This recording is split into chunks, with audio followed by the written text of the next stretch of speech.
What's up, guys? I'm gonna let Finnegan's Speed Marine play in the background. I just like to have a little noise while I'm working. I just want to let y'all know, like, this is the first time I've ever had a TV in a garage or a shop, and like, it's a game changer. You know what I mean? Like, we've had that shop in Little Plains, the 40x40, that the Chevy 2 and the Studebaker and all that, and like, I guess going on 10 years now and never had a TV out there. You know, we've had Wi-Fi, you know, like in the house or whatever. Like, and the Wi-Fi from the cabin reaches up here, but we've never had a TV. And I'm telling you, being able to, like, you know, even though I'm not watching it, just listen to like some background noise, kind of, you know, keep you motivated, keep you going. But I'm gonna go ahead and get this intake set in here. Let y'all, you know, I'll probably just speed it up or whatever and just tinker, but figured you guys check it out, kind of show you the fitment, which this motor and trans isn't set in this truck very well. It really needs to come farther forward. It's really tight on the firewall, but the person that clearanced the cross member didn't do a very good job, so when we pull this out to put the other motor in there we're going to build, I'm going to cut it out, plate it, and put a piece of tubing in there. I did pick up another motor. I might save that for another video. It's kind of it's pretty sweet. Got it from a guy in Pace, Florida. Pretty cool dude. Got a, I guess like a 2004, 3 or 4 4-door 2-wheel drive Silverado with a 6.2 in it. It's pretty nasty. And I'll give you all a little teaser, you know what I mean? It is an aluminum block, so we're going to shave 80 pounds of nose weight off the truck. And when we pull it out, we'll go ahead and put the converter in it, which we had tried to do before, but you can't get the trans out because there's not enough room. It's too tight against the firewall to get it down and get to the bolts. So anyway, you know, that's going to be in the works. Got to take it machine shop. It's got to be punched. It had a little water setting in it. Put a set of Ford flat tops in it, but it'd be a nasty little motor. Still going to use the same cam I was going to use in the 6-liter, but you know, aluminum block makes a big difference. 80 pounds of nose weight is quite a bit. But it's pretty sweet, you know. You know, just a little teaser for you guys. I'm gonna try to start making videos again. You know, if life lets me. But anyway, let's get started.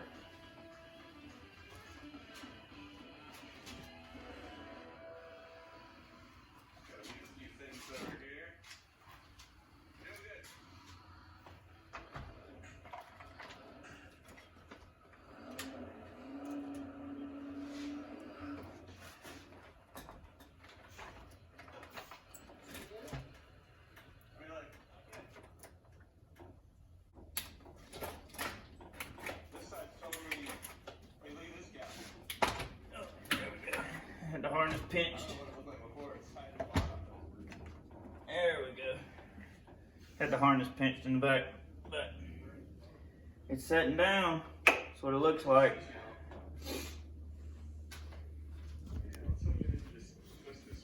Yeah. Oh, I got my flashlight. What an OG roadkill ramp truck. Anyway. See? Kind of tight back there on that, what you call it, but that's where I pinched the harness. But I mean, it's in there, but you can kind of see it's tight, but it fits, so I'll keep putting it together. All right, guys, I'm gonna show y'all. I already got all the intake bolts dropped in except these last two. Nothing to it, you know what I mean? Just it's kind of got a little oblong section, you know what I mean? It's a little wider in some areas, and it just put it in there at a little angle, it drops right in.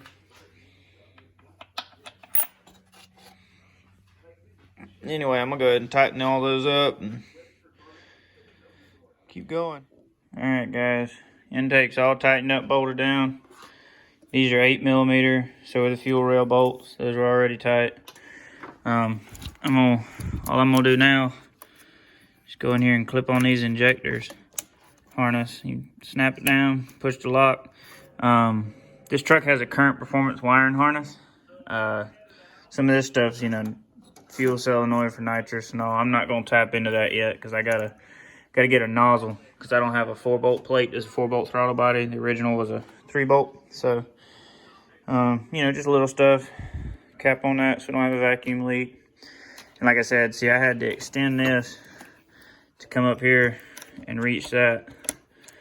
And it'll go in there, which I gotta zip tie it because that's not you know, that's broke. So anyway, and then knock sensor plug, hook that back up and just tuck it back there. I'm gonna loop it around here so it's not, you know, so I can still get to it if I need to. It won't fall down behind the motor, down the firewall, and then kind of clean all this up again. But I'm gonna get all the injectors hooked up, and then fuel line. What's cool about this? So this was a 4-cylinder flex fuel truck. So the return's actually from the filter back. So it's got a pump that's supposed to be good for like 500 wheel, I think. But anyway, so now with this fuel rail setup, I don't have a blocked off return line, which I had to have on the other one. But you can see my ghetto block off down there still.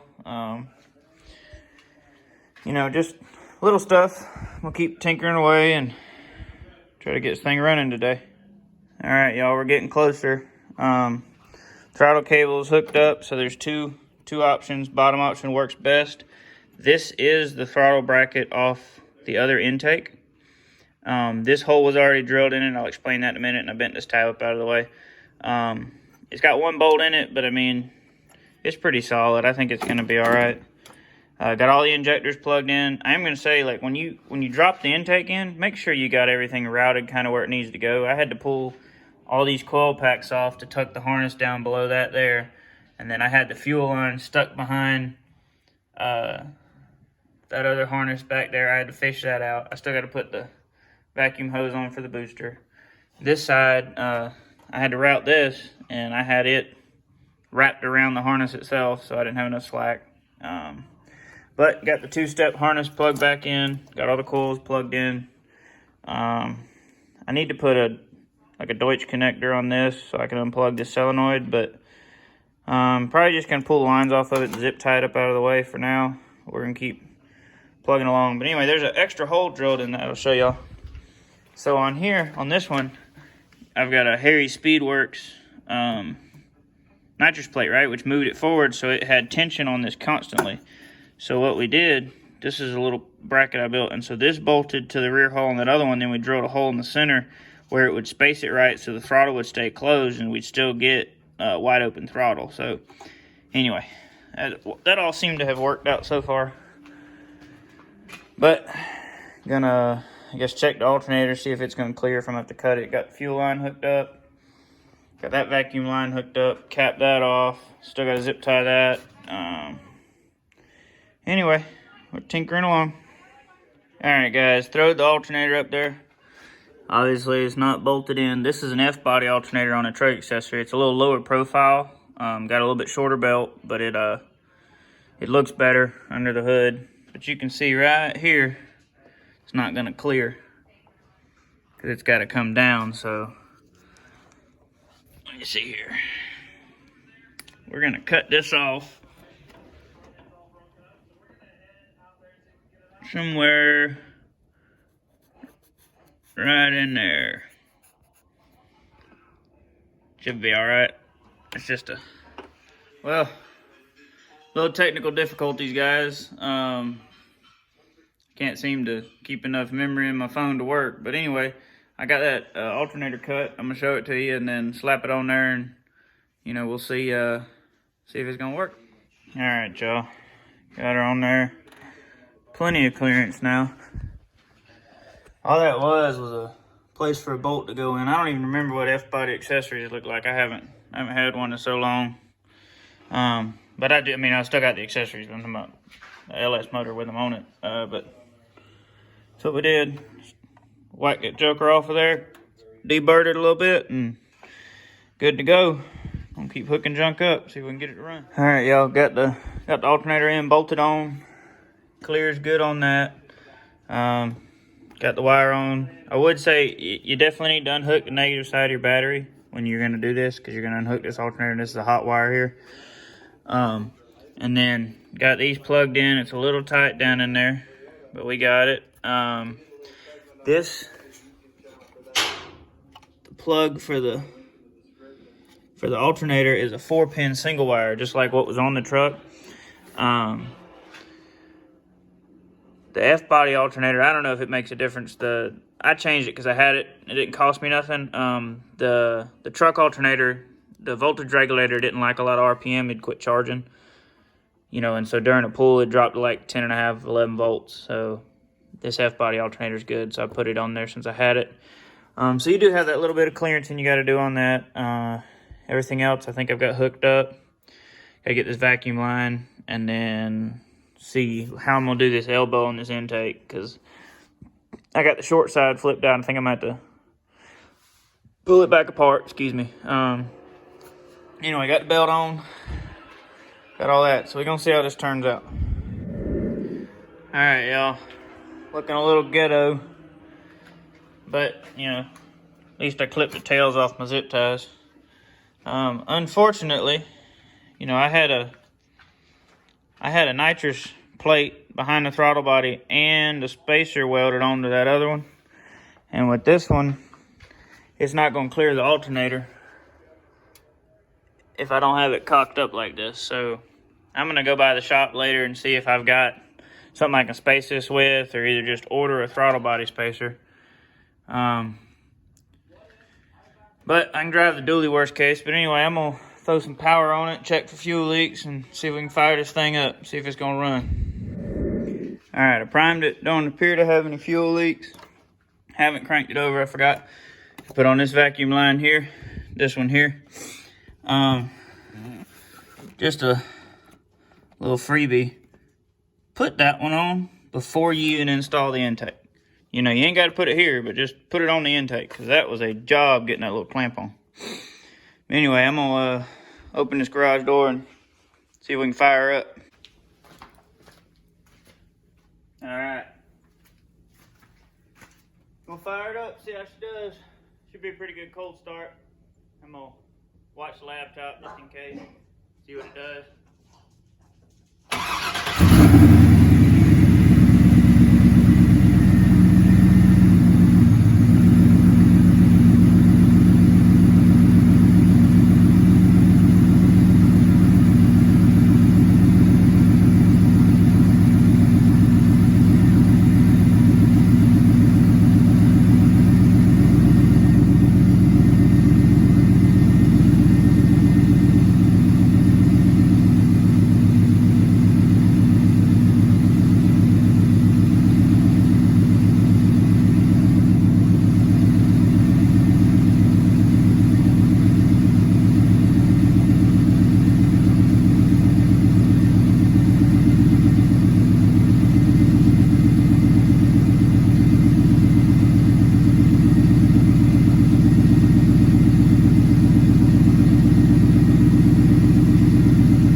Running good, smooth. I don't think we got any leaks anywhere.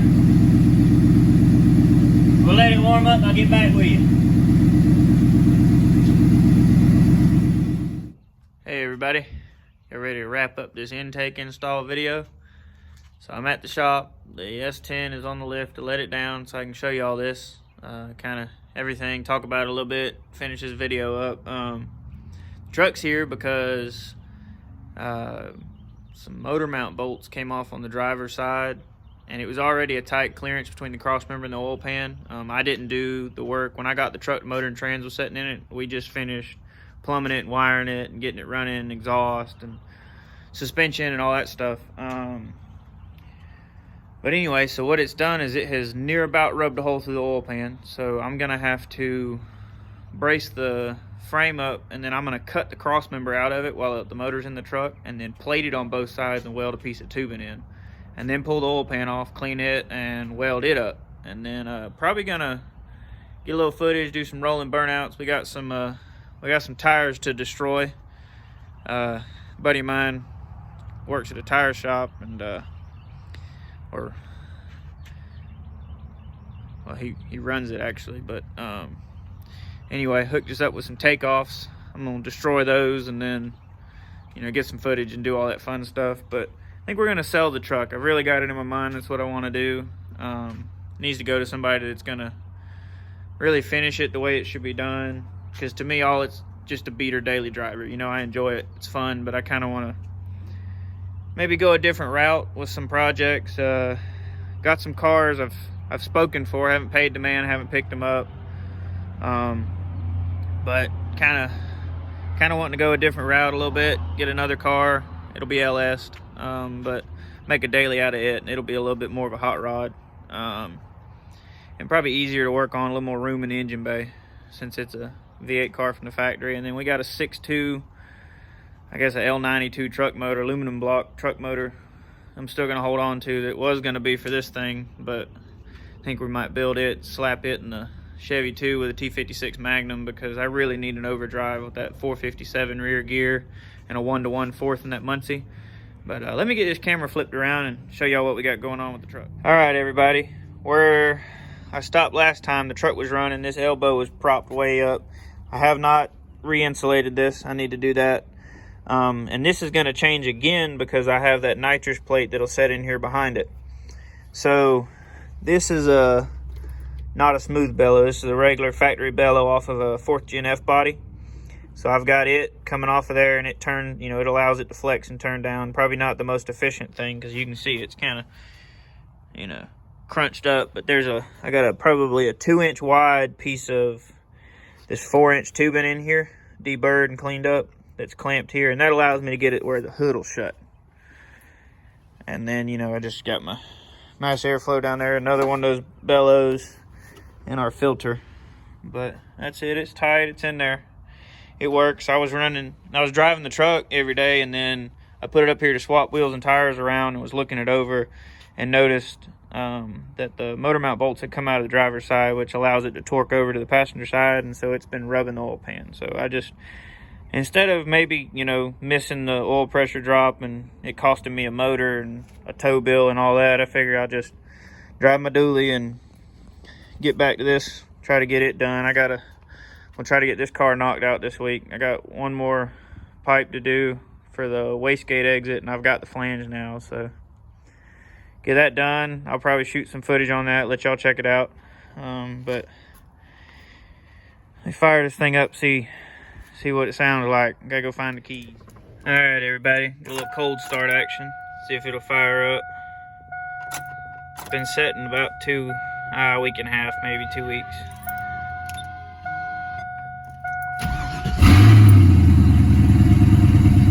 There we go. It's gonna idle high for a few minutes, but once it warms up and idles down, I'll give y'all a few cold revs.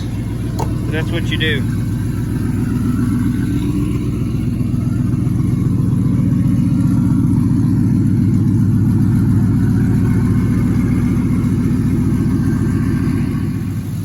Alright, with the intake swap on the truck, so it idles maybe 150 RPM higher than it did before. And I'm not an expert tuner. I've adjusted a few things, but I need to keep working on the tune a little bit. But here, I give y'all a couple of revs, let you hear it.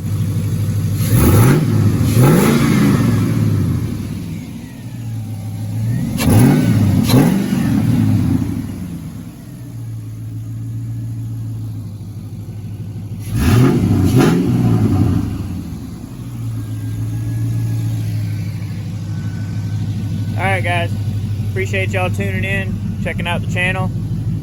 Pretty excited, got over 100 subs now. I want to thank you guys that's pretty awesome. You know, I never really thought me making these videos would really go anywhere. You know, I thought that's pretty cool though. Got like 119 last time I checked, so I really do. I appreciate y'all, and everybody have a good one. Thank you.